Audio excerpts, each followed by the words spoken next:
ओम नमः शिवाय। हर हर महादेव। आज मार्गशीर्ष माह की अमावस्या तिथि और बुधवार है। बुधवार को अमावस्या होने के कारण इस अमावस्या को बुधवारी अमावस्या के नाम से जाना जाएगा। मार्गशीर्ष माह में आने वाली अमावस्या अघन अमावस्या, मार्गशीर्ष अमावस्या और मंगसर अमावस्या के नाम से जानी जाती है। यह अमावस्या हमारे सनातन धर्म में बहुत ही महत्वपूर्ण मानी गई है। कहा जाता है कि इस दिन स्नान करने के बाद अन्न, वस्त्र और तिल का दान करना चाहिए। यह बहुत ही शुभ माना जाता है। ऐसा करने से व्यक्ति के सभी पापों का नाश होता है। और कल से मार्गशीर्ष माह का शुक्ल पक्ष शुरू हो जाएगा।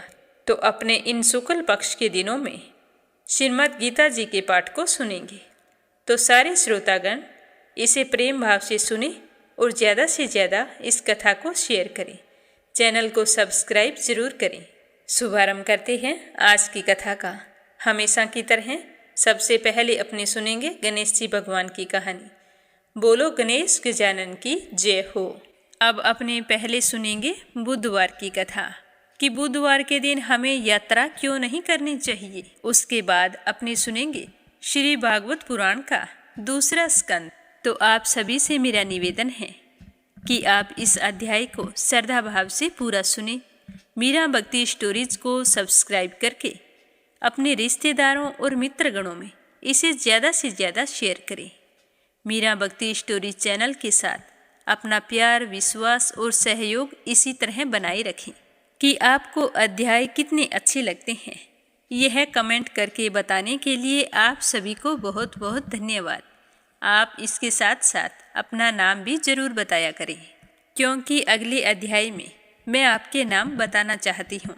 तो आइए आप सभी की मंगल कामना के साथ शुरू करते हैं आज की कथा। एक समय की बात है, एक व्यक्ति की नई नई शादी हुई थी। उसकी पत्नी मायके गई हुई थी। तो वह बुधवार के दिन अपनी पत्नी को लेने के लिए ससुराल जा रहा था। तो उसकी माँ ने उसे मना किया कि बेटा कि बुधवार के दिन बहू को विदा करवा के नहीं लाते। पर उसने अपनी माँ की एक नहीं सुनी, अपने ससुराल चला गया। वहाँ जाकर अपनी सास ससुर से कहने लगा कि मुझे तो आज ही जाना है। तो उसके सास ससुर ने कहा कि बेटा आज बुधवार का दिन है, आज के दिन यात्रा नहीं करते। तो वह व्यक्ति किसी प्रकार से नहीं माना। वह तो हठधर्मी था, अपने मन की करता था। तो उसने कहा कि मुझे तो आज ही जाना है, मैं किसी की बात नहीं सुनने वाला। तो उसके ससुराल वालों ने उसे कुछ नहीं कहा और अपनी बेटी को चुपचाप उसके साथ विदा कर दिया। वह बुधवार के दिन ही अपनी पत्नी को विदा करवा के चल पड़ा। पहले बैलगाड़ी होती थी, तो जैसे ही गांव से निकले गाड़ी का टायर पंचर हो गया। तो उन्होंने गाड़ी को वहीं छोड़ा और पैदल चल पड़ी। चलते चलते रास्ते में उसकी पत्नी को प्यास लग गई। तो वह अपने पति से कहने लगी कि स्वामी मुझे प्यास लगी है। तो वह व्यक्ति अपनी पत्नी को एक पेड़ के नीचे बैठा कर कहा कि तुम यहाँ पर बैठी रहो और मैं कहीं से पानी तलाश कर लाता हूँ। तो यह कहकर वो व्यक्ति पानी लेने के लिए चला गया। जैसे ही वह व्यक्ति पानी लेकर अपनी पत्नी के पास आया तो उसे देखकर बहुत ही आश्चर्य हुआ कि ठीक उसकी सूरत वाला एक आदमी उसी वेशभूषा में उसकी पत्नी के पास बैठा है और उसे पानी पिला रहा है। तो वह जल्दी से उसके पास आया और गुस्से में कहने लगा कि तू कौन है जो मेरी पत्नी के पास बैठा है। तो वह दूसरा व्यक्ति कहने लगा कि ये मेरी पत्नी है, मैं इसे अभी अभी ससुराल से विदा करवा के ला रहा हूँ और मैं अपने गांव जा रहा हूँ। तो इस तरह बोलते बोलते वे दोनों व्यक्ति जोर जोर से लड़ने लगे। तो वहाँ आते जाते राहगीर इकट्ठे हो गए और स्त्री से पूछने लगे कि तुम ही बता दो कि तुम्हारा असली पति कौन सा है। तो पत्नी तो खुद हैरान थी, क्योंकि वो दोनों एक जैसे थे। अब वो किसे अपना कहे और किसे पराया कहे। तो वह चुपचाप बैठी रही। तो लोगों ने उन्हें समझा बुझाकर बैठा दिया और कहा कि ठंडे दिमाग से सोच लो कि किसकी पत्नी है। अब जो उस औरत का असली पति था वह तो बहुत ही परेशान था। सोचने लगा कि मेरे पास ऐसा क्या है जिससे यह साबित हो जाए कि यह मेरी पत्नी है। तो वह परेशान होकर कहने लगा कि हे परमेश्वर, आपकी यह क्या लीला है कि मैं सच्चा होकर भी झूठा बनकर बैठा हूँ। तभी आकाशवाणी हुई कि अरे मूर्ख, आज बुधवार है और आज के दिन तुझे यात्रा नहीं करनी चाहिए थी, पर तूने किसी की बात नहीं मानी। यह सारी लीला बुद्ध भगवान की है। तो उस व्यक्ति ने बुद्ध देव से प्रार्थना की और अपनी गलती के लिए क्षमा मांगी। तब बुद्ध देव जी अंतर्ध्यान हो गए और वह अपनी पत्नी को लेकर घर आ गया। घर आते ही उसने अपने माँ बाप से क्षमा मांगी और फिर दोनों पति पत्नी नियम पूर्वक बुधवार के व्रत करने लगे। कहते हैं कि जो भी व्यक्ति इस कथा को सुनता है या सुनाता है, उसे बुधवार के दिन यात्रा करने से कोई दोष नहीं लगता है। जब भी कभी आपको कोई अनिवार्य यात्रा करनी हो तो उस दिन इस कथा को सुनकर यात्रा करनी चाहिए। इससे हमारी यात्रा और काम दोनों ही सफल हो जाते हैं। बोलो बुद्ध देवता की जय हो। मार्गशीर्ष अमावस्या पर भगवान श्री सत्यनारायण की कथा सुनना बहुत ही शुभ माना जाता है। तो आज इस शुभ अवसर पर अपने सत्यनारायण भगवान की कथा सुनेंगे। बोलो श्री सत्यनारायण भगवान की जय हो। एक बार नेमिषारण्य तीर्थ में सोनकादि 88,000 ऋषियों ने श्री सूत जी से पूछा कि हे प्रभु, इस कलयुग में वेद विद्या रहित मनुष्यों को प्रभु भक्ति किस प्रकार मिल सकती है तथा उनका उद्धार कैसे होगा। हे मुनि श्रेष्ठ, ऐसा कोई व्रत और तप बतलाइए जिसको करने से थोड़े से समय में ही पुण्य प्राप्त हो जाए और मनोवांछित फल भी मिल जाए। हम सभी इस तरह की कथा सुनने की इच्छा रखते हैं। तो मुनियों की बात सुनकर सर्वशास्त्रों के ज्ञाता श्री सूत जी बोले कि हे विष्णु में पूज्य, आप सभी ने प्राणियों के हित की बात पूछी है, इसीलिए आज मैं आपको एक ऐसे ही उत्तम व्रत के बारे में बता रहा हूँ जिसे नारद जी ने लक्ष्मी नारायण जी से पूछा था और श्री हरि विष्णु भगवान ने देव ऋषि नारद को बताया था। अब मैं आपको इसे बताता हूँ, आप सभी ध्यानपूर्वक सुनना। एक समय की बात है, देव ऋषि नारद जी दूसरों के हित की इच्छा लिए हुए अनेक लोकों में घूम रहे थे। घूमते घूमते वो मृत्युलोक में आ पहुँचे। वहाँ जाकर उन्होंने अनेक योनियों में जन्मे हुए सभी मनुष्यों को अपने अपने कर्मों से दुखी और पीड़ित देखा। तो उन प्राणियों का दुख देखकर नारद जी बहुत ही दुखी हुए और सोचने लगे कि ऐसा कौन सा उपाय किया जाए जिसको करने से मनुष्य के दुखों का अंत हो जाए। तो इसी तरह मन में विचार करते हुए देव ऋषि नारद विष्णु लोक में पहुंच गए। वहां जाकर देवों के ईश भगवान नारायण की स्तुति करने लगे, जिनके हाथों में शंख, चक्र, गदा और पद्म थे, गले में वरमाला पहने हुए थे। स्तुति करने के बाद में देव ऋषि नारद कहने लगे कि हे विष्णु भगवान, आप अत्यंत शक्ति से संपन्न हैं। मन तथा वाणी भी आपको पा नहीं सकती है। आपका आदि मध्य तथा अंत नहीं है।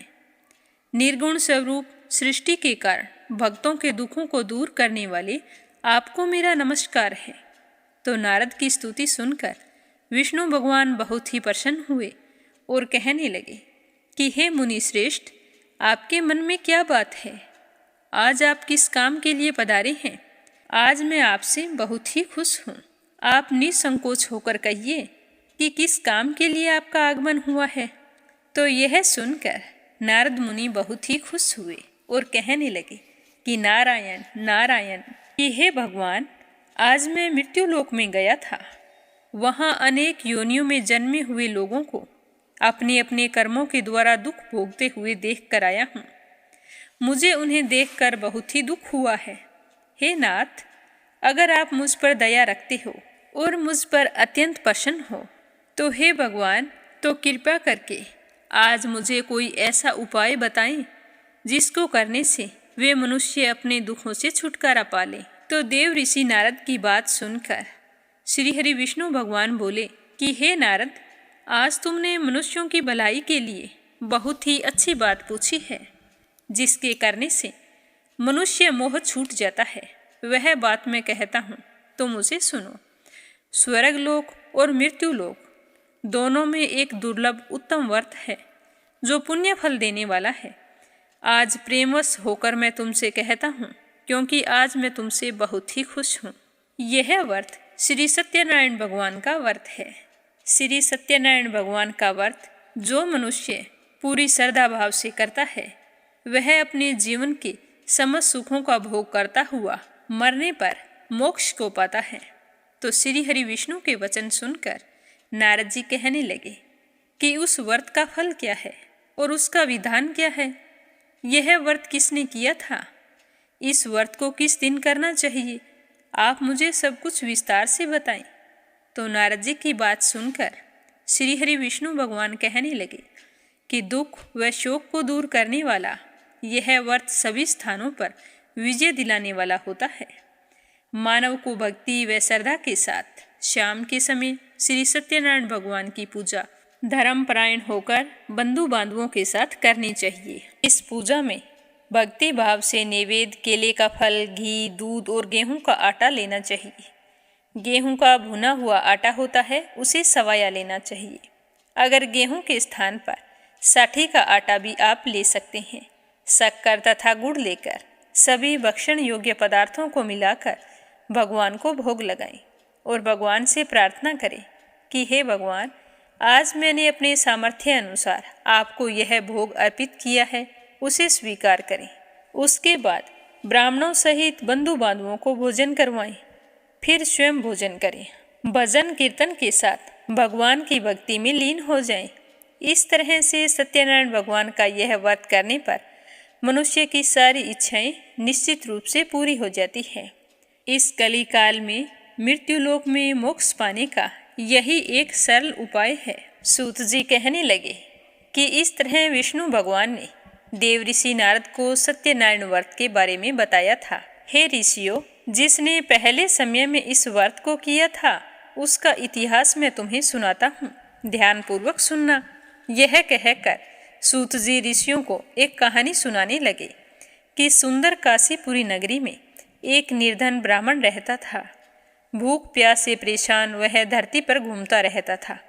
जब इस तरह उसे परेशान देखा तो ब्राह्मणों से प्रेम करने वाले विष्णु भगवान ने एक दिन ब्राह्मण का वेश बनाया और उसके पास जा पहुँचे और जाकर कहने लगे कि हे ब्राह्मण, नित्य दुखी होकर तुम पृथ्वी पर क्यों घूमते रहते हो।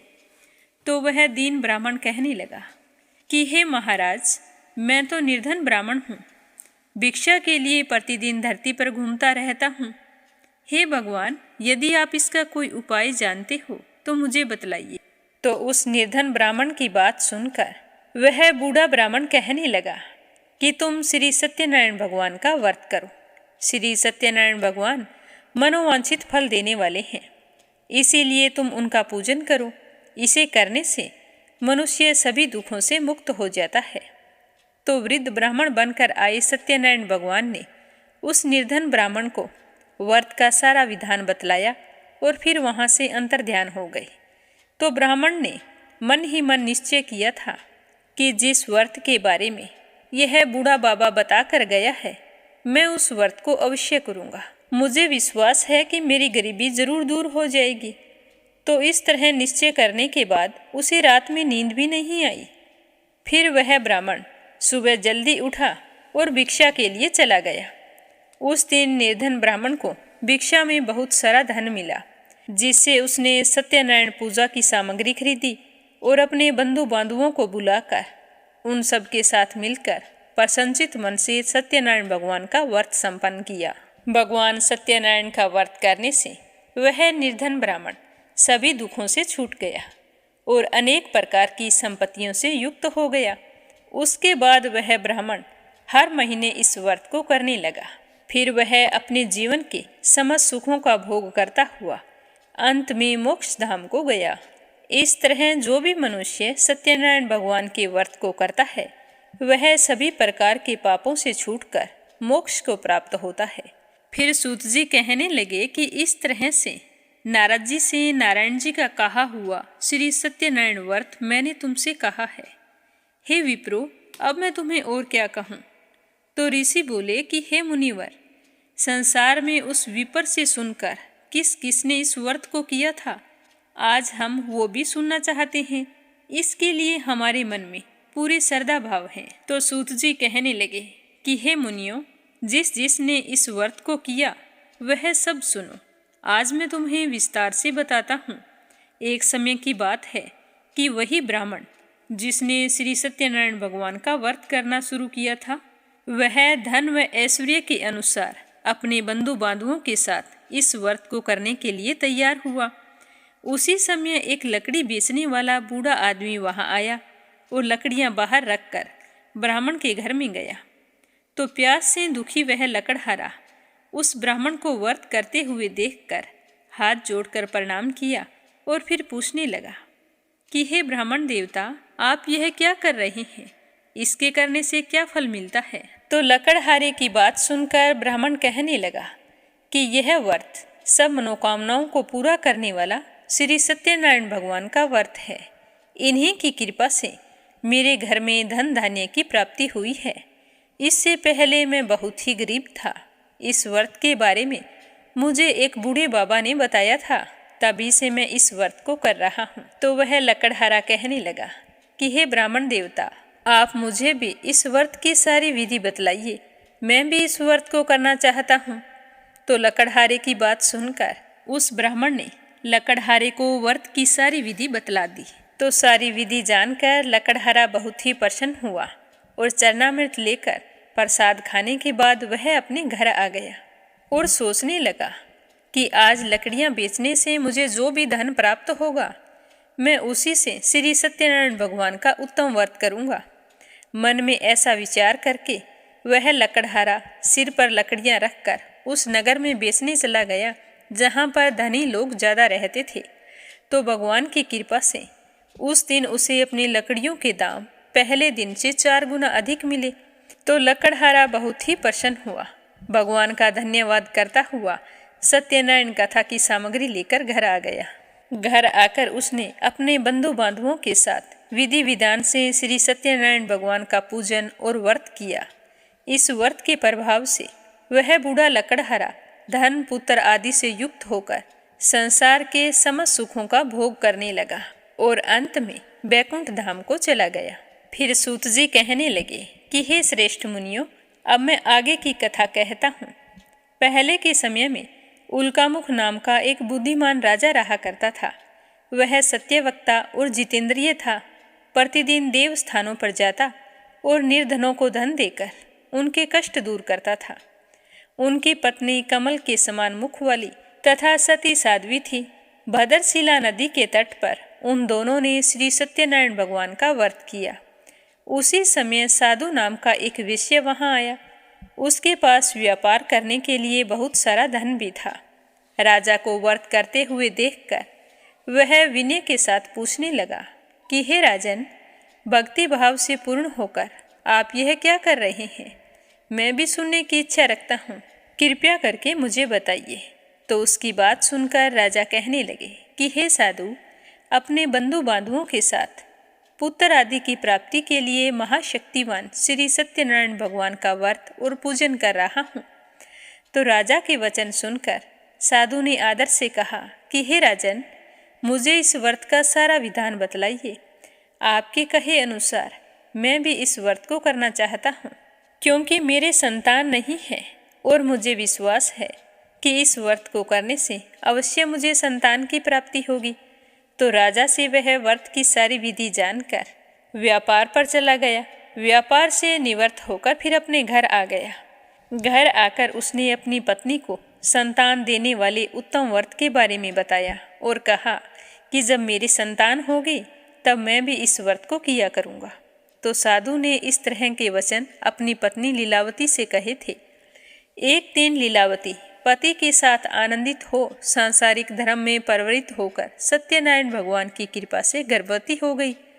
10वें महीने उसने बहुत ही सुंदर कन्या को जन्म दिया। वह कन्या ऐसे बढ़ने लगी जैसे शुक्ल पक्ष का चंद्रमा बढ़ता है। माता पिता ने अपनी कन्या का नाम कलावती रखा। एक दिन लीलावती ने मीठे शब्दों में अपने पति को याद दिलाया कि आपने सत्यनारायण भगवान के जिस व्रत को करने का संकल्प लिया था उसे करने का समय आ गया है। आप इस व्रत को करिए।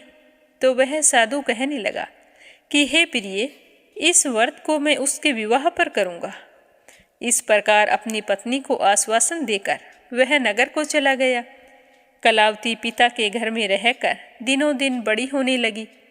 साधु ने जब एक बार नगर में अपनी कन्या को सखियों के साथ खेलते हुए देखा तो तुरंत ही दूत को बुलाकर कहा कि मेरी कन्या विवाह के योग्य हो गई है। अब तुम जैसी सुंदर मेरी कन्या है वैसा ही सुंदर योग्य वर उसके लिए तलाश कर लाओ। तो साधु की बात सुनकर दूत कंचन नगर में जा पहुंचा। वहां देखभाल करके एक सुयोग्य वाणिक पुत्र को ले आया। सुयोग्य लड़के को देखकर साधु भी बहुत खुश हुआ। उसने अपने बंधु बांधुओं को बुलाकर शुभ मुहूर्त देखकर अपनी पुत्री का विवाह कर दिया। लेकिन दुर्भाग्य की बात यह थी कि साधु ने अब भी श्री सत्यनारायण भगवान का व्रत नहीं किया। तो भगवान श्री सत्यनारायण उस पर क्रोधित हो गए और श्राप दे दिया कि हे साधु, तुझे दारुण दुख प्राप्त हो। साधु इस श्राप से अनजान था। वह अपने कार्य में कुशल था। तो वह अपने जमाई को लेकर समुंदर के पार स्थित दूसरे नगर में चला गया। वहां जाकर ससुर जवाई दोनों मिलकर चंद्रकेतु राजा के नगर में व्यापार करने लगे। एक दिन भगवान सत्यनारायण की माया से एक चोर राजा का धन चुराकर भागा जा रहा था। उसने राजा के सिपाहियों को अपना पीछा करते हुए देखा तो वह डर गया और उसने जो चुराया हुआ धन था उसे वहां छुपा दिया जहां साधु अपने जवाई के साथ ठहरा हुआ था और खुद वहां से भाग गया। राजा के सिपाही जब वहां पहुंचे और ससुर जवाई के पास वो धन पड़ा हुआ देखा तो उन्होंने समझा कि यह धन इन्हीं ने चुराया है। तो दोनों ससुर जवाई को बांधकर राजा के पास ले आए और खुश होकर कहने लगे कि राजन, हम 2 चोर पकड़ कर लाए हैं। अब आगे क्या करना है आदेश कीजिए। तो राजा ने कहा कि उन दोनों को कठिन कारावास में डाल दो और उनके पास जो धन है वो सारा छीन लो। तो श्री सत्यनारायण भगवान के श्राप से उन दोनों ससुर जवाई को जेल खाने में डाल दिया। अब दोनों बहुत ही दुखी थे। सोच रहे थे कि हमने ऐसे कौन से कर्म किए थे जिसकी वजह से आज हमें यह सब कुछ भुगतना पड़ रहा है। उधर साधु के घर पर साधु की पत्नी भी बड़ी दुखी हुई क्योंकि घर में जो धन रखा था उसे चोर चुरा कर ले गई। शारीरिक तथा मानसिक पीड़ा व भूख प्यास से बेहाल अन्न की चिंता में एक दिन कलावती एक ब्राह्मण के घर गई। वहां उसने श्री सत्यनारायण भगवान का व्रत होते हुए देखा तो वहीं पर बैठ गई, कथा सुनी और प्रसाद ग्रहण करके रात को घर आई। तो उसकी माँ पीछे चिंतित हो गई कि आज पता नहीं कलावती कहाँ चली गई। तो जब वो घर आई तो उससे पूछा कि हे पुत्री, तुम अब तक कहाँ थी? तेरे मन में क्या है? तो कलावती ने कहा कि हे माता, मेरे मन में कुछ भी नहीं है। मैं तो एक ब्राह्मण के घर गई थी। वहाँ श्री सत्यनारायण भगवान की कथा हो रही थी। उनके घर में सत्यनारायण भगवान का व्रत रखा गया था। तो मैं तो वहीं पर बैठकर कथा सुनने लगी। कथा समाप्त होते ही प्रसाद लेकर सीधे घर आई हूँ।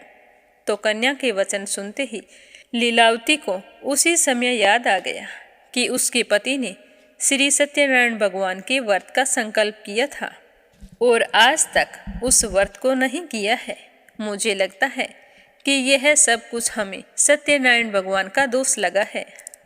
तो वह उसी समय भगवान के पूजन की तैयारी करने लगी। लीलावती ने अपने परिवार व बंधुओं सहित सत्यनारायण भगवान का पूजन किया और कहा कि हे भगवान, हमारी गलती क्षमा करो। मेरे पति आपके व्रत का संकल्प करके व्रत को करना भूल गए हैं, इसीलिए जाने अनजाने हमसे जो भी भूल हो गई है उन्हें क्षमा करो और वर दो कि मेरे पति और मेरा जवाई शीघ्र ही घर आ जाए। आज से मैं हर महीने आपका व्रत किया करूंगी। तो श्री सत्यनारायण भगवान लीलावती के दीन वचन सुनकर संतुष्ट हो गए और राजा चंद्रकेतु को सपने में दर्शन देकर कहा कि हे राजन, तुम उन दोनों विषयों को छोड़ दो और तुमने उनका जो भी धन लिया है उसे वापस कर दो। अगर तुमने ऐसा नहीं किया तो मैं तुम्हारा धन, राज्य और संतान सब कुछ नष्ट कर दूंगा।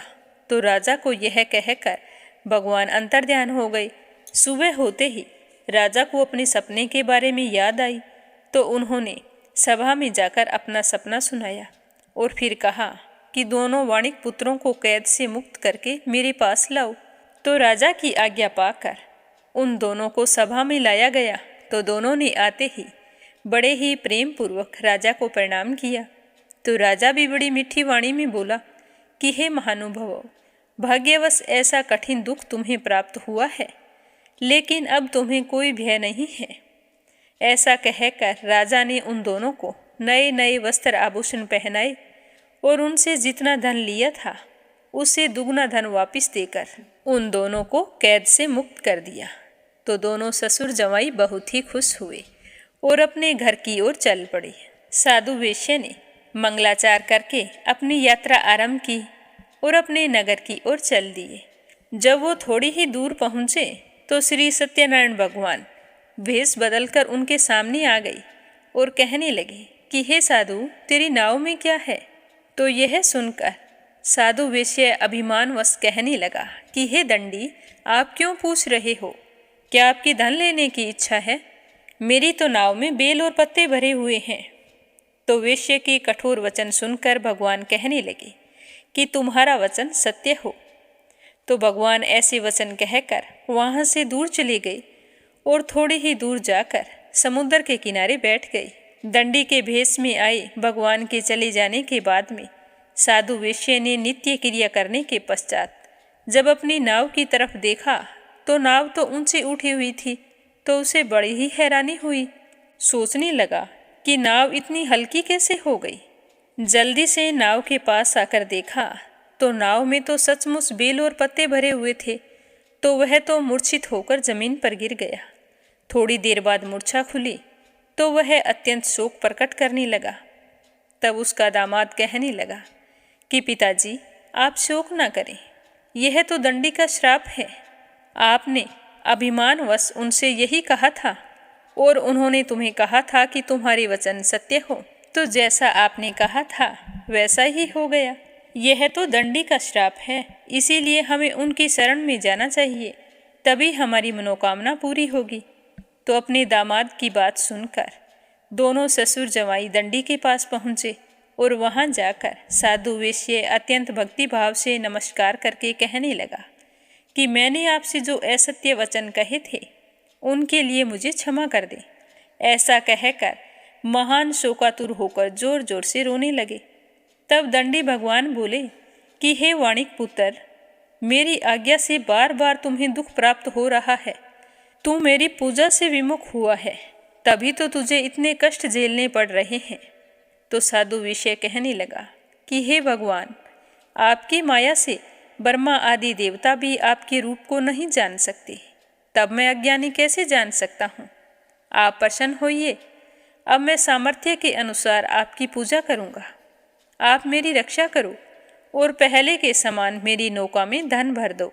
तो साधु वेश्या के भक्तिपूर्वक वचन सुनकर भगवान प्रसन्न हुए और उसकी इच्छा अनुसार वरदान देकर अंतर्ध्यान हो गए। जब ससुर जवाई नाव के पास आए तो देखा कि नाव तो धन से परिपूर्ण थी।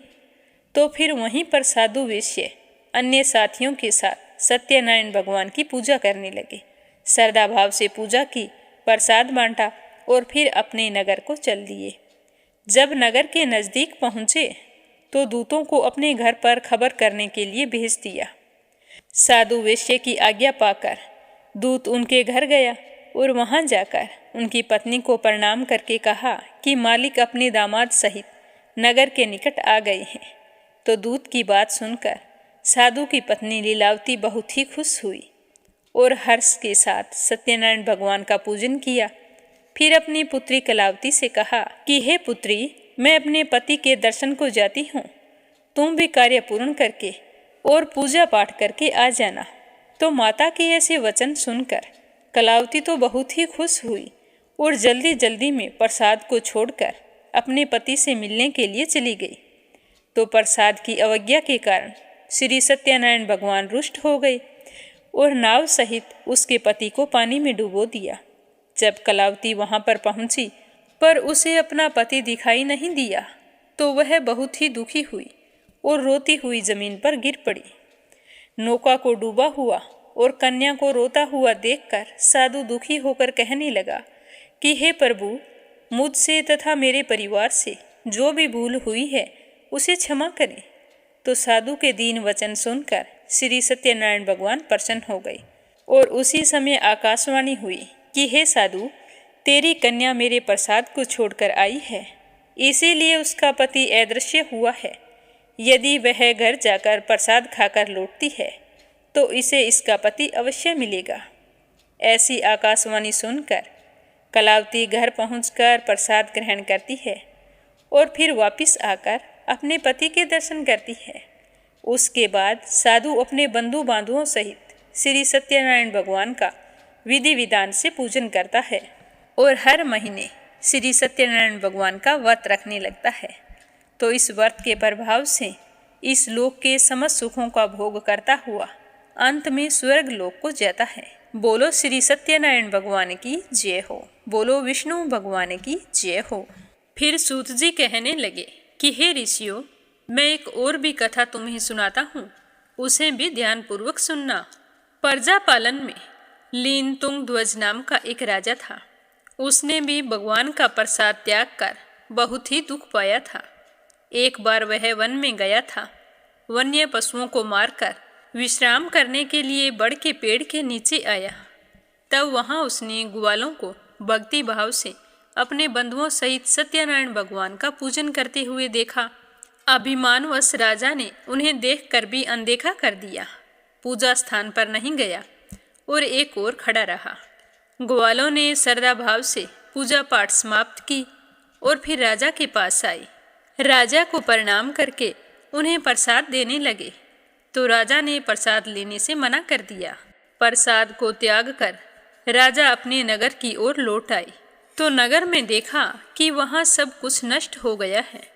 तो राजा समझ गए कि यह सब कुछ भगवान ने किया है।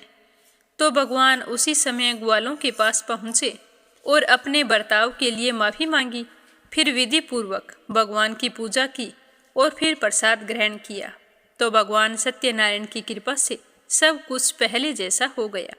फिर राजा दीर्घ काल तक अपने जीवन के समस्त सुखों का भोग करता हुआ मृत्यु उपरांत स्वर्ग लोक को गया। जो भी मनुष्य इस परम दुर्लभ व्रत को करता है तो उसे भगवान सत्यनारायण की अनुकंपा से धन धान्य की प्राप्ति होती है, निर्धन धनी हो जाता है और भय मुक्त होकर जीवन जीता है। संतानहीन मनुष्य को संतान सुख मिलता है और सारे मनोरथ पूर्ण होने पर मानव अंत काल में वैकुंठ धाम को जाता है। इस तरह बताकर सूत जी कहने लगे कि हे ऋषियों, जिन्होंने पहले के समय में इस व्रत को किया है उसके अब मैं दूसरे जन्म की कथा कहता हूँ। वृद्ध स्थानंद ब्राह्मण ने सुदामा का जन्म लेकर मोक्ष को प्राप्त किया। लकड़हारे ने अगले जन्म में निषाद बनकर मोक्ष प्राप्त की। उल्कामुख नाम का राजा दशरथ होकर बैकुंठ को गए। साधु नाम के वेश्य ने मोर ध्वज बनकर अपने पुत्र को आरे से चीरकर मोक्ष पाया। महाराज तुंग ध्वज ने स्वयंभू होकर भगवान में भक्ति युक्त हो कर्म कर मोक्ष को प्राप्त किया।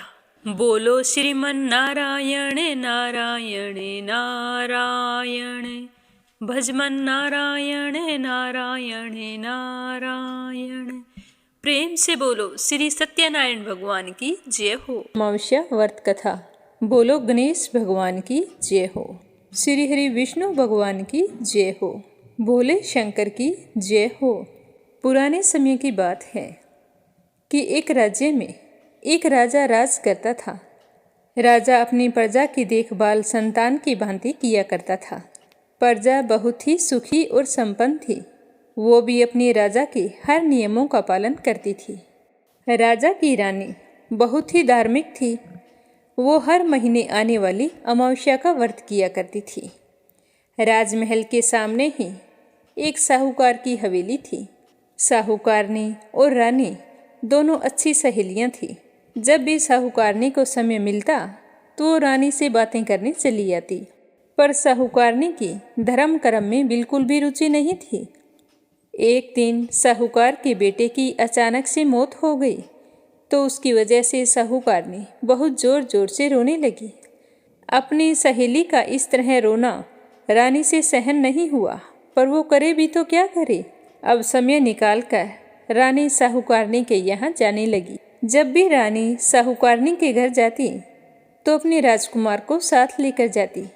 वह छोटा और नासमझ था। एक दिन साहूकार की हवेली में छज्जे पर चढ़कर वह नीचे कूद गया, तो यह देखकर रानी और साहूकारनी की आंखें फटी की फटी रह गई। साहूकारनी सोचने लगी कि ये क्या अनर्थ हो गया। अगर राजकुमार को कुछ हो गया तो मैं तो अपने आप को माफ़ ही नहीं कर पाऊंगी। यह सोचकर वह अपने दुख को भूलकर भागकर बाहर आई तो देखा कि राजकुमार तो एक कूड़े के ढेर पर बैठा खेल रहा है। तो यह देखकर उसे बड़ी ही हैरानी हुई। अब रानी अपने राजकुमार को गोद में लेकर अपने घर आ गई। साहूकारनी सोचने लगी कि इतना ऊपर से गिरने के बाद भी राजकुमार का बाल भी बांका नहीं हुआ। चलो ये तो अच्छा हुआ, पर भगवान मैंने क्या बुरा किया था जो मेरे बेटे की इस तरह से मौत हो गई।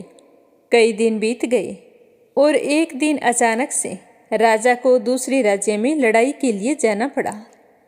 राजा का अकेला राज्य था और सामने जो युद्ध कर रहे थे वो कई देशों के राजा मिले हुए थे। तो रानी ने बड़े ही दुखी मन से राजा को विदा किया था, क्योंकि रानी को यह भय सता रहा था कि पता नहीं क्या होगा, राजा कुशलतापूर्वक वापस लौटेंगे या नहीं, कुछ भी पता नहीं था। रानी का मन घबरा रहा था। कई दिन बीत गए, युद्ध चलता रहा और फिर एक दिन रानी को समाचार मिला कि राजा सकुशल आ रहे हैं, वो तो विजयी होकर लौटे हैं। तो रानी की खुशी का कोई ठिकाना नहीं रहा। तो वह भागकर साहूकारनी के पास गई और गले लगकर कहने लगी कि बहन, मेरे स्वामी विजयी होकर लौटे हैं। मेरा तो दिल भय के मारे बैठा जा रहा था। सोच रही थी कि पता नहीं क्या होगा। तो साहूकारनी फिर सोचने लगी कि रानी साहिबा कितनी सुखी हैं। बड़े बड़े कष्टों का निवारण यूँ हो जाता है और मैं तो एक के बाद एक नई नई मुश्किलों का सामना करती रहती हूँ। अपने बेटे की मृत्यु के बाद साहूकारनी बहुत ही उदास रहने लगी थी। एक दिन वो उदास चुपचाप बैठी थी तो रानी ने उससे पूछा कि बहन, तुम इस तरह उदास क्यों बैठी हो। तो साहूकारनी कहने लगी कि क्या बताऊं, बेटे के जाने के बाद मुझे बिल्कुल भी अच्छा नहीं लगता, ना ही मेरा मन लगता है और घर में एक के बाद एक परेशानी आती ही रहती है। तो रानी ने कहा कि इस तरह दिल छोटा मत करो, भगवान सब कुछ ठीक कर देंगे। हम अपने गंगा स्नान के लिए जाएंगे। गंगा स्नान करने से जाने अनजाने हुए पापों से मुक्ति मिल जाती है। तो इस तरह निश्चय करके साहूकारनी और रानी गंगा स्नान के लिए चली गई। तो रास्ते में वो एक बावड़ी के किनारे विश्राम करने लगी। जहाँ वो विश्राम कर रही थी वहाँ पर एक पीपल का पेड़ था। उस पीपल के पेड़ पर तोता और मैना बैठे हुए थे। वे दोनों आपस में बातचीत कर रहे थे और साहूकारनी को पक्षियों की भाषा समझ में आ रही थी। तो मैना कह रही थी कि ये दोनों कौन हैं और कहाँ जा रही हैं। तो तोता बताने लगा कि मैना, ये सामने बैठी है वो तो एक साहूकार की पत्नी है और उसके साथ में एक और बैठी है, वो सुखी आत्मा है। तो मैना कहने लगी कि स्वामी, आप ये क्या कह रही हैं, सुखी आत्मा कैसे हुई। तो तोता कहने लगा कि ये सुखी अमावस्या ऐसे हुई कि यह हर अमावस्या का व्रत करती है और व्रत के प्रभाव से इसे अपने जीवन में कभी भी कोई दुख का सामना नहीं करना पड़ता। इसके सामने आते ही सारे दुख सुख में बदल जाते हैं और यह हमेशा सुखी और संपन्न रहती है। जो कोई अमावस्या का व्रत करता है वह अपने जीवन में कोई मुसीबत या परेशानी का सामना नहीं करना पड़ता। उसे अखंड सुहाग और संतान सुख की प्राप्ति होती है। और जो साथ में साहूकारनी बैठी है, ये बेचारी बहुत ही दुख भोगती है। पिछले जन्म के कर्मों का फल इस जन्म में भोग रही है। तो तोते की बात को काटते हुए मैना कहती है कि अगर ये साहूकारनी भी अमावस्या के व्रत करे तो क्या इसके दुख दूर नहीं हो सकते। तो तोते ने कहा कि हाँ, हो सकते हैं, अगर ये अब भी अमावस्या के व्रत शुरू कर दे तो इसे लंबी आयु वाली संतान की प्राप्ति होगी। तो साहूकारनी तोते और मैना की बात सुन रही थी और रानी पास में आराम करने के लिए लेटी थी। उसे नींद आ गई थी। थोड़ी देर बाद रानी के जागने पर साहूकारनी कहने लगी कि बहन, मैंने तो गंगा स्नान कर लिया है। तो रानी कहने लगी कि अभी तो हम गंगा जी पहुँचे ही नहीं और तुम कह रही हो कि मैंने तो स्नान कर लिया है, कैसे? तो साहूकारनी ने तोता मैना वाली सारी बात रानी को कह सुनाई। तो यह सुनकर रानी तो बहुत ही प्रसन्न हुई और कहने लगी कि ये तो बड़ी खुशी की बात है। तुम अभी से अमावस्या के व्रत शुरू कर दो। कल हम गंगा जी पहुँच जाएंगे और कल ही चैत्र माह की अमावस्या तिथि है। तो वहाँ जाकर हम गंगा नदी में स्नान करेंगे और फिर तुम वहाँ पर अमावस्या व्रत का संकल्प ले लेना। तो यह सुनकर साहूकारनी बहुत ही खुश हुई और दोनों सहेलियाँ गंगा तट की ओर चल पड़ी। शाम होने पर पहुँची, रात भर विश्राम किया, सुबह जल्दी उठकर गंगा जी में स्नान किया, सूर्य भगवान को अर्घ्य देकर अपने मंगल जीवन की कामना की और साहूकारनी ने व्रत का संकल्प लिया। फिर वो हर महीने आने वाली अमावस्या के व्रत बड़े ही श्रद्धा भाव से करने लगी। तो अमावस्या के व्रत से उसे 10वें महीने बहुत ही सुंदर पुत्र की प्राप्ति हुई। संतान सुख पाकर साहूकारनी बहुत ही खुश थी। अब वो नियम से हर महीने आने वाली अमावस्या का व्रत करने लगी। बोलो अमावस्या माता की जय हो। अब अपने सुनते हैं श्रीमद् भागवत कथा का आगे का अध्याय। प्रेम भाव से सुनते रहिए। बोलो श्री हरि विष्णु भगवान की जय हो। सूत जी कहने लगे कि हे ऋषियों, भारतवर्ष के अतिरिक्त अन्य स्थानों में भी त्रिगुण अथवा निर्गुण सेवन अपनी रुचि के अनुसार करना चाहिए। इसका मतलब यह है कि जिस किसी प्रकार भी हो सके श्रीमद् भागवत कथा का सेवन उसी प्रकार करना चाहिए। जो व्यक्ति केवल श्री कृष्ण की लीलाओं को ही सुनता है, कीर्तन करता है और जिसका मन हमेशा उसी के लिए लालायित रहता है और वह मोक्ष की इच्छा नहीं रखता, तो उनके लिए भागवत कथा से बढ़कर कोई धन नहीं होता। तथा जो मनुष्य संसार के दुखों से घबराकर अपनी मुक्ति चाहते हैं, उनके लिए भी उनके रोग की यही औषधि है। इसको सुनने से ही मोक्ष की प्राप्ति होती है। अतः इस कली काल में भागवत कथा अवश्य सुननी चाहिए। इसके अतिरिक्त जो लोग विषयों में ही रमण करने वाले हैं, जिन्हें हमेशा सांसारिक सुखों की चाह रहती है, उनके लिए भी अब इस कलयुग में सामर्थ्य, धन और विधि विधान का ज्ञान न होने के कारण यज्ञ आदि से मिलने वाली सिद्धि अत्यंत दुर्लभ हो गई है। तो ऐसी दशा में उन्हें भी भागवत कथा को सुनना चाहिए। भागवत कथा धन, पुत्र, स्त्री, हाथी घोड़े आदि वाहन, यश, मकान और निष्कंटक राज्य देने वाला है। जो भी सच्ची श्रद्धा से भागवत कथा को सुनता है, वह मनुष्य इस संसार में मनोवांछित उत्तम भोगों को भोग कर अंत में श्रीमद् भागवत कथा के संग से ही श्री हरि के परम धाम को प्राप्त हो जाता है। जिस किसी व्यक्ति के घर भागवत कथा होती है और वहाँ पर जो लोग कथा सुन रहे होते हैं, उनकी सेवा और सहायता अपने शरीर और धन से करनी चाहिए। इसके बदले में उनसे कुछ नहीं लेना चाहिए। उन्हीं के अनुग्रह से सहायता करने वाले पुरुष को भागवत सेवन का पुण्य प्राप्त होता है। कामना 2 वस्तुओं की होती है, श्री कृष्ण की और धन की। श्री कृष्ण के सिवा जो कुछ भी चाहा जाए वह सब धन के अंतर्गत है।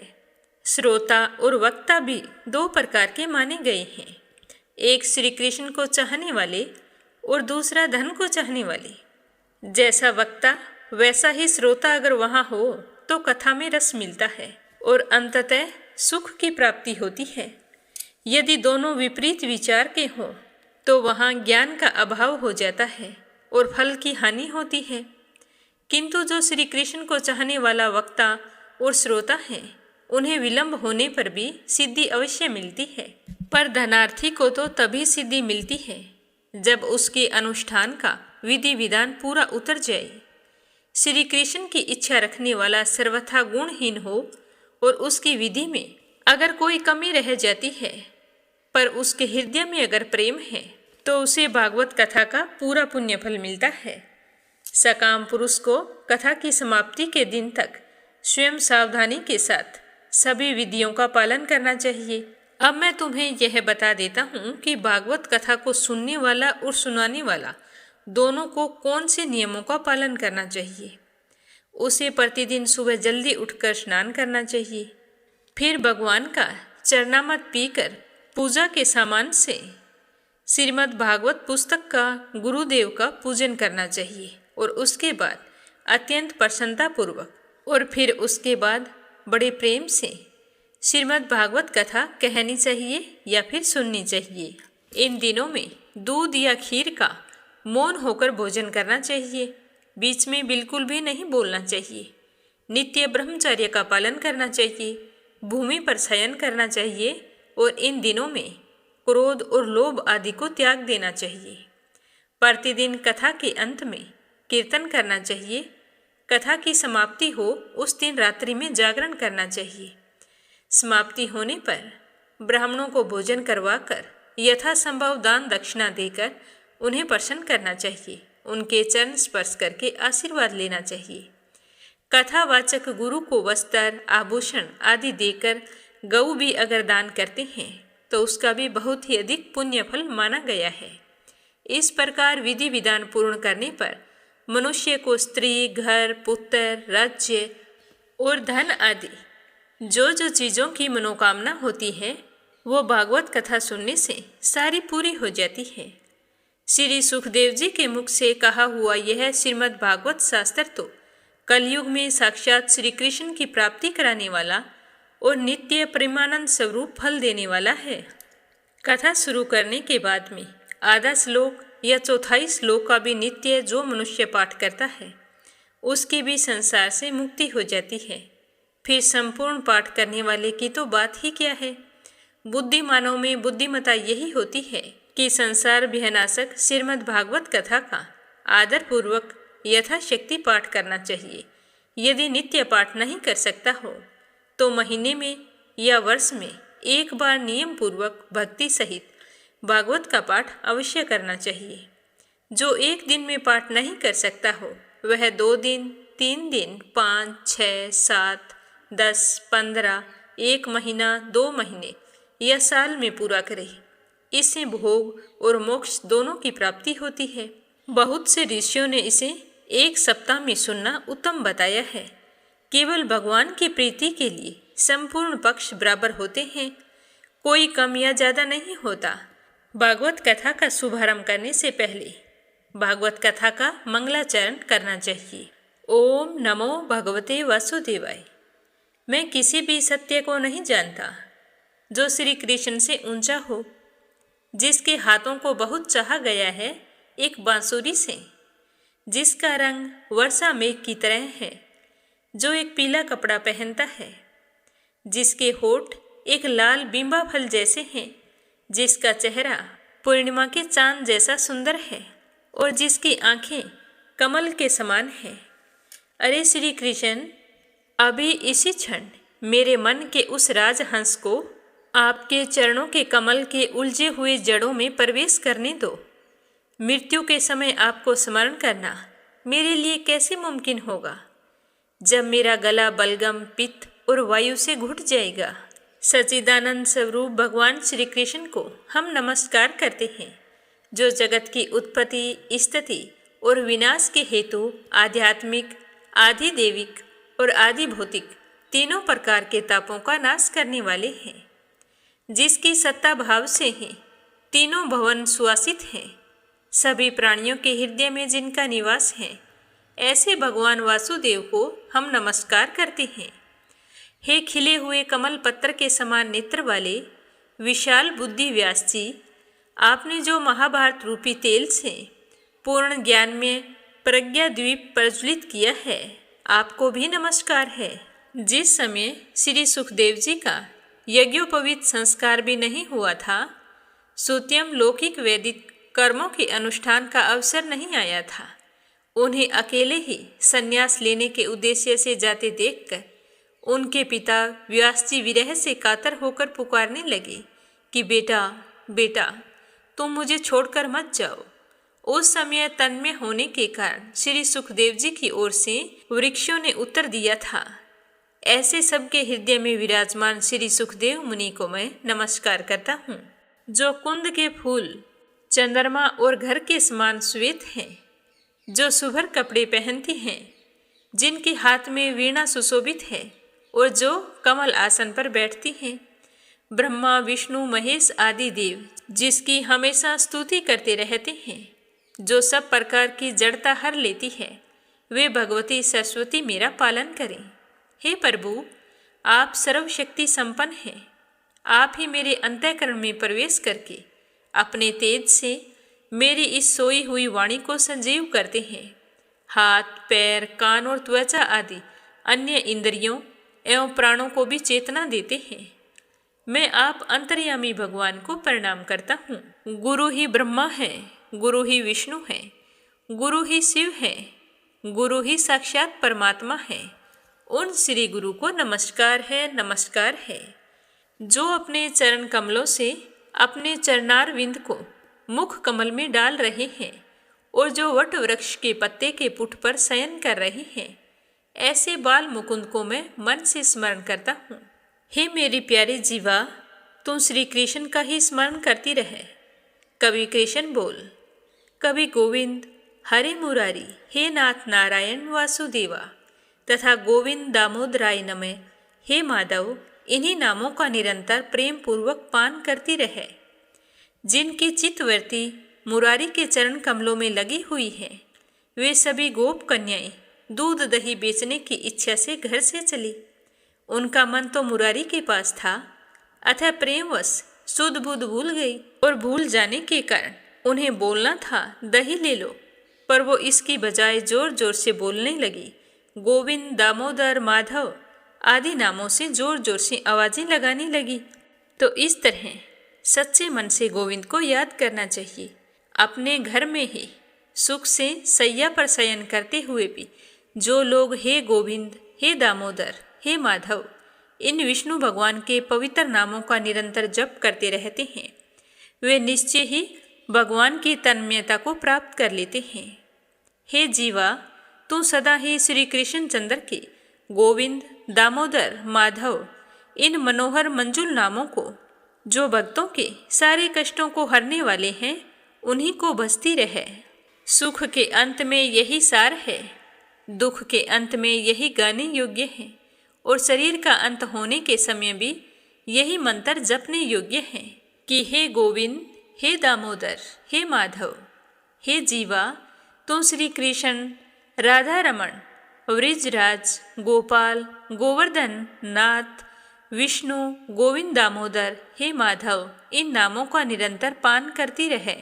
जिनके ललाट पर कस्तूरी का तिलक शोभायमान रहता है एवं वक्ष स्थल पर कौस्तुभ मणि विद्यमान है, नासिका के अगर भाग पर मोती शोभायमान है, संपूर्ण श्री अंगों में चंदन सुशोभित है, कंठ में सुंदर मोती की माला है, और जो भक्तिमयी गोप वधु से घिरे हुए हैं, ऐसे परम कमनीय गोपाल श्री कृष्ण विजयी हो रहे हैं।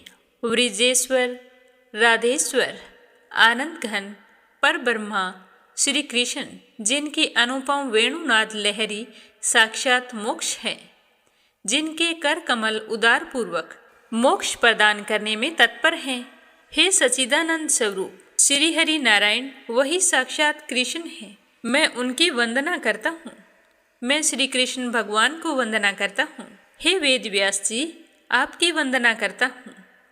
हे नर नारायण, मैं आपकी वंदना करता हूँ। मैं भव सागर में डूबा हूँ, आप मुझे इससे पार लगाइए।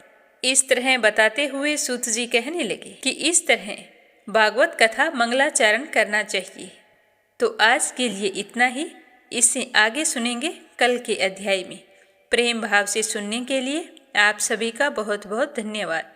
बोलो श्री हरि विष्णु भगवान के अनंत स्वरूपों की जय हो। अब अपने सुनते हैं लपसी और तपसी की कहानी।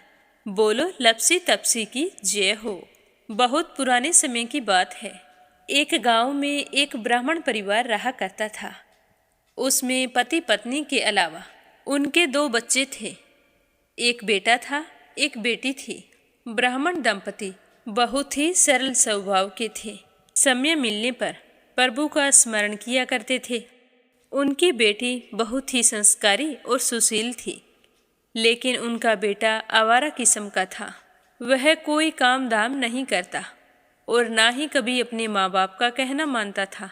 समय के साथ दोनों बहन भाई बड़े हो गए।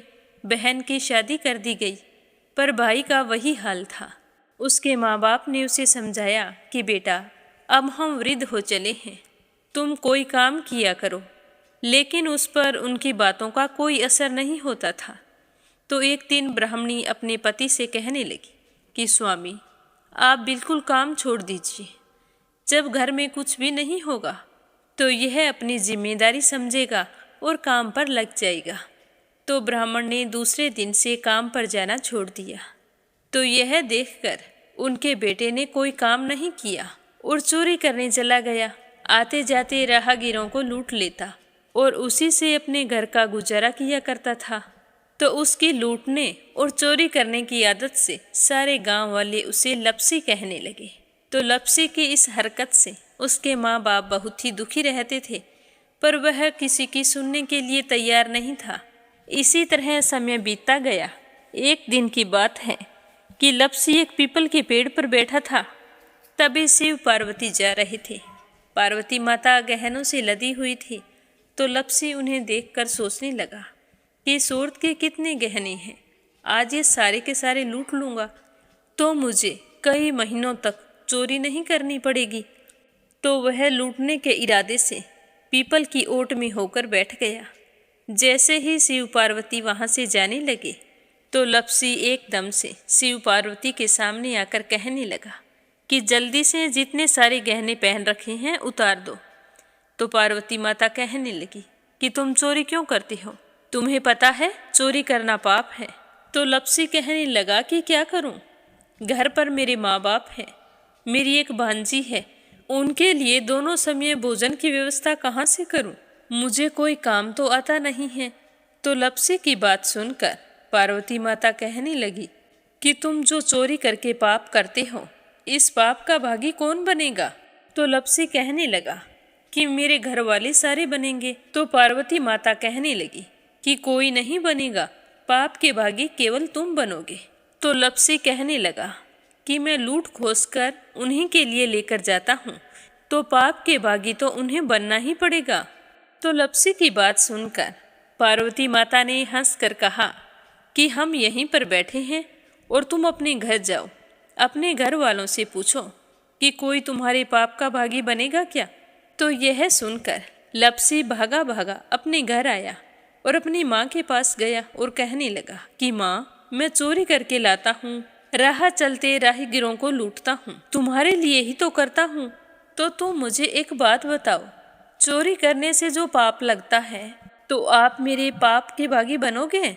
तो लपसी की बात सुनकर उसकी माँ कहने लगी कि बेटा, मैंने तो तुमसे नहीं कहा कि तुम चोरी करके लाओ, तुम कमा कर लाओ, हमें तो 2 वक्त की रोटी चाहिए, मैं तो तुम्हारी पाप की भागी नहीं बनूंगी। तो माँ के मुंह से इस तरह की बात सुनकर लपसी तो हैरान हो गया। फिर वह अपने पिताजी के पास गया और जाकर कहने लगा कि पिताजी, मैं जो कुछ भी लूट खोस के लाता हूँ वो आपके लिए ही तो लाता हूँ। देखो मैंने लूट कर कितना धन इकट्ठा कर लिया है, कितने ऐशो आराम है तुम्हारे। अगर मैं चोरी नहीं करता तो क्या ये सब हमें मिलता। पिताजी, मैं तुमसे एक बात पूछता हूँ कि चोरी करने से पाप लगता है, तो उस पाप में आप मेरे भागीदार बनोगे क्या। तो लपसी की बात सुनकर उसके पिताजी कहने लगे कि बेटा, मैंने नहीं कहा कि तुम चोरी करके लाओ, तुम कमा कर लाओ, मैं तुम्हारे पाप का भागी नहीं बनूंगा। तो माँ बाप के मुंह से इस तरह की बात सुनकर वह बहुत ही उदास हुआ और सोचने लगा कि मैं कितने महीनों से चोरी कर रहा हूँ, ना जाने मुझ पर कितना पाप चढ़ गया है, और ये तो बोल रहे हैं कि पाप के भागी हम नहीं बनेंगे, तो अब क्या होगा। तो वह बड़े ही दुखी मन से शिव पार्वती से मिलने के लिए चल पड़ा। जैसे ही घर से बाहर निकलने लगा तो उसकी छोटी सी भांजी दरवाजे पर खेल रही थी।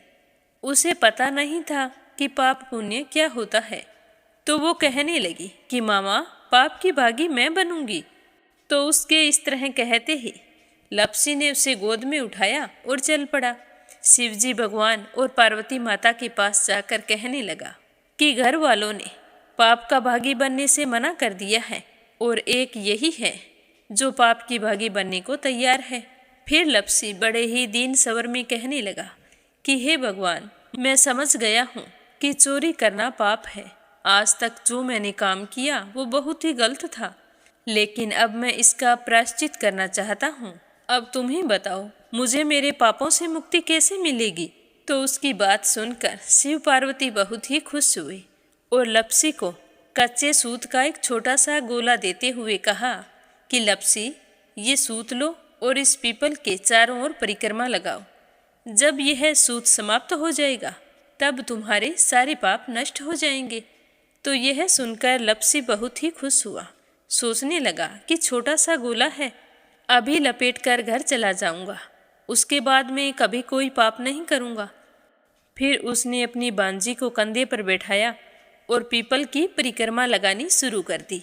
अब भगवान का वह सूत खत्म कहाँ होने वाला था। लपसी चक्कर लगाता गया पर वह सूत खत्म नहीं हुआ। चक्कर लगाते लगाते 1 महीने, 6 महीने, साल, पूरे 12 साल बीत गए पर वह सूत खत्म नहीं हुआ।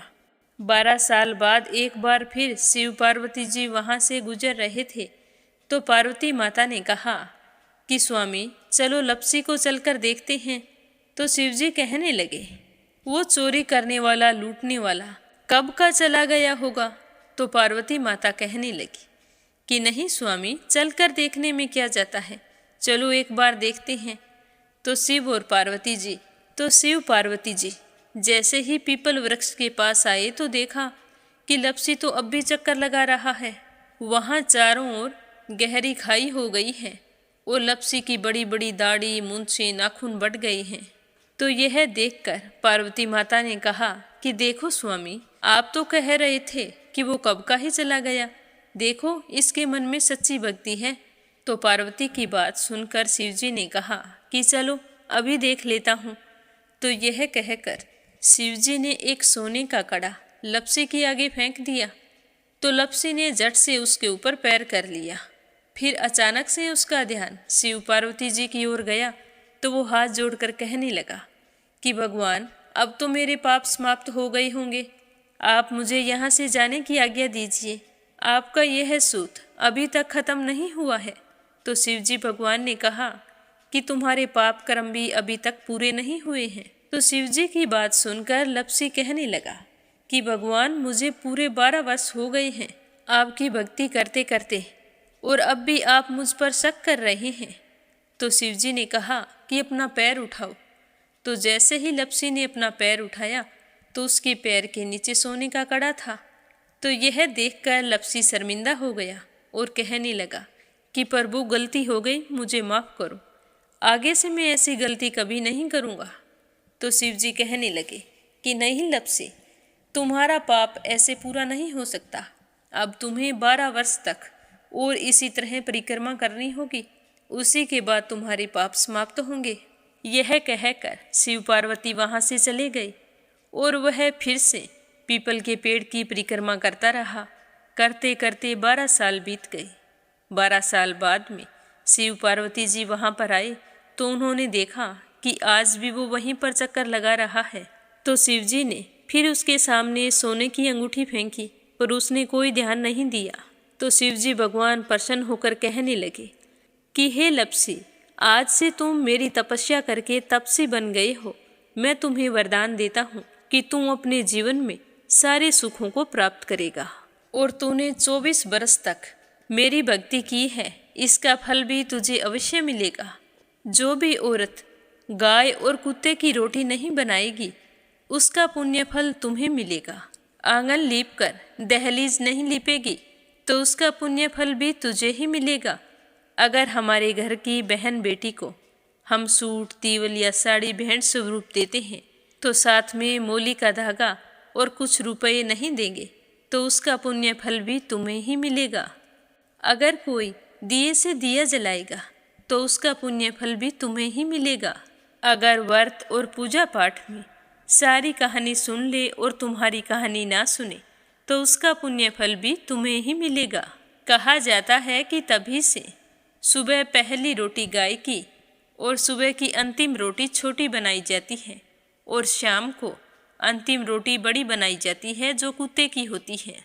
और दिए से दिया भी नहीं जलाया जाता और घर की बहन बेटियों को सूट और तीवल के साथ भेंट स्वरूप कुछ रुपए भी जरूर दिए जाते हैं।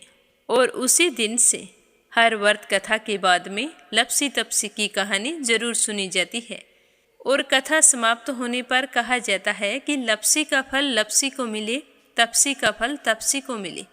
हमारी पूजा पाठ का, हमारे व्रत का और हमारी कहानी का पुण्य फल हमें मिले। बोलो लपसी तपसी की जय हो। तो ये थी लपसी और तपसी की कहानी। लपसी तपसी दो भाई नहीं थे। लपसी और तपसी एक ही आदमी का नाम था। लूट कर लाता था, इसीलिए उसे लपसी के नाम से पुकारते थे और फिर भगवान की तपस्या करने के कारण उसे तपसी के नाम से जाना जाने लगा। बोलो लपसी तपसी की जय हो। अब अपने सुनते हैं कथा सुनने वाले प्यारे श्रोताओं के नाम। आज का पहला कमेंट संजय, सोनिया, हिताक्षी, दीपेश, मयंक हरियाणा से। दूसरा है परमेश्वरी, रघुवीर सिंह है दिल्ली से। और तीसरा है श्रीमती यशोदा उड़ीसा से। आशा शर्मा, विष्णु, ज्योति, अंशु भीलवाड़ा से। अपराजिता मीना श्रीवास्तव नेपाल से। मंजू कौशिक शहादरा से। सरला रानी करणपुर से। बिमला नेपाल से। दिल्ली बहादुर भंडारी, सरिता भंडारी, नम्रता भंडारी, सूरज भंडारी नेपाल से। श्रीमती शर्मा अलीगढ़ से। प्रिया, रणवीर देसवाल, पवनी देसवाल, वरदान देसवाल मेरठ से। कमला गुरुग्राम से। रवि सैनी, सीमा सैनी मलियाना से। उषा शर्मा राजस्थान से। नीमा मठपाल रामनगर से। राधा रोहिला दिल्ली से। आरती खैरावर अगरखर से। यमलाल पांडे, पवित्रा पांडे, गौरव पांडे, गंतव्य पांडे नेपाल से। यूएन तिवारी, इंदिरा तिवारी लखनऊ से। सीमा जोशी, रवि कुमार जोशी दिल्ली से। इंदिरा तिवारी, शांति प्रसाद तिवारी, शुभांकित, दीपांकित, सुरभि, जया तिवारी, वैभवी, ऐश्वर्या तिवारी उत्तराखंड से। संजू सैनी, सुनीता सैनी, कीर्ति, काव्या, नव्या सैनी सेखाड़ा से। सुनीता पवार, कृषु पवार मध्य प्रदेश से। प्रोमिला मलिक, मीनू, हर्षल, भौमिक मलिक सोनीपत से। मीनू वालिया दिल्ली से। संगीता अग्रवाल, कमला देवी अग्रवाल दुलिया महाराष्ट्र से। अनिल चतुर्वेदी, कल्पना चतुर्वेदी, धीरज चतुर्वेदी, श्रीमती अमिता चतुर्वेदी, मिधीर चतुर्वेदी, राध्या चतुर्वेदी मध्य प्रदेश से। कोमल निर्मल, मुंबई मीरा रोड से। योगेश कुमार रोशन, योगीराज रोशन, सरोज अग्रवाल जबलपुर से। रामचंद्र मांडिया, लक्ष्य राजस्थान से। श्रीचंद यादव, गया बिहार से। सुनीता रानी, मेरठ से। गीता गोस्वामी, सुनीता गोस्वामी मेरठ से। लक्ष्मी साहू, उड़ीसा से। शारदा पुरोहित, मुंबई से। चंद्रकांता, दिल्ली से। किरण, पानीपत से। रेखा धर्मेंद्र शर्मा, जयपुर से। निर्मला सिसोदिया, दिल्ली से। मीरा अग्रवाल, बंगाल से। किरण बाला, बसंतगढ़ से। सुषमा शर्मा, संजीव कंसल, कविता कंसल, हितेश कंसल, आरुष कंसल, रानी कंसल मुजफ्फरनगर से। तनसिक कुशवाहा, अक्षय कुशवाहा, मीरा कुशवाहा, सुमन कुशवाहा, अनाया दिल्ली से। निशा द्विवेदी, कानपुर से। महेंद्री देवी दादरी से, नंदा पांडुरंग पुजारी ब्रह्मपुरी महाराष्ट्र से, बीनू मेहरा दिल्ली से, राज रानी सहारनपुर से, प्रीति चौबे मध्य प्रदेश से, शोभा कुंवर पुरोहित अहमदाबाद से, वंदना वर्मा इंदौर से, मंजू चौधरी भीलवाड़ा से, ममता सिंधु दिल्ली से, प्रमोद यादव साहो हिमाचल प्रदेश से, अंजना सरस्वती आर्यन उद्धव आचार्य नेपाल से, सुनीता गोस्वामी, गीता गोस्वामी, खुशी गोस्वामी मेरठ से, मनोज, आशा, शुभम, अंकुश, परी गुरुग्राम से, बीना, देविका, कनिका वार्ष्णे अलीगढ़ से, शशि, सौरभ,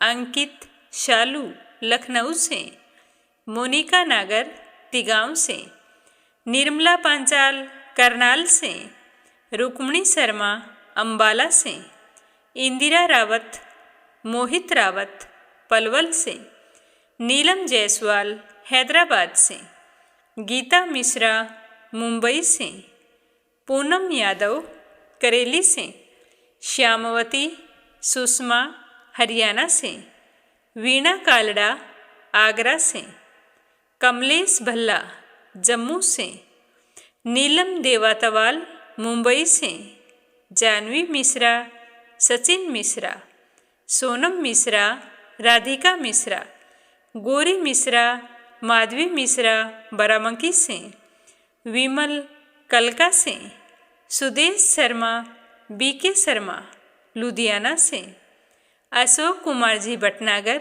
भोपाल मध्य प्रदेश से, संजना राजपूत अहमदाबाद से, शारदा खंडेवाला मधुपुर से, श्रीमती कमलेश जबलपुर से, शशि रस्तोगी बाराबंकी से, शीला पाली से, पूजा पाठक उत्तराखंड देहरादून कोछानी से, के लक्ष्मण दास उमरकोट से, स्मिता सीताराम गायकवाड़ महाराष्ट्र से, शशि वर्मा, अंजलि वर्मा, करण वर्मा पंजाब से, शांताबेन वाघेला गुजरात के मंडल से, जयश्री पंवार, गोरखनाथ पंवार, आरना, शीतल, विश्वजीत पंवार महाराष्ट्र से, अरुण यादव, अनीता यादव, आर्यन यादव, रजनी बड़ोला उत्तराखंड से, देवी सिंह,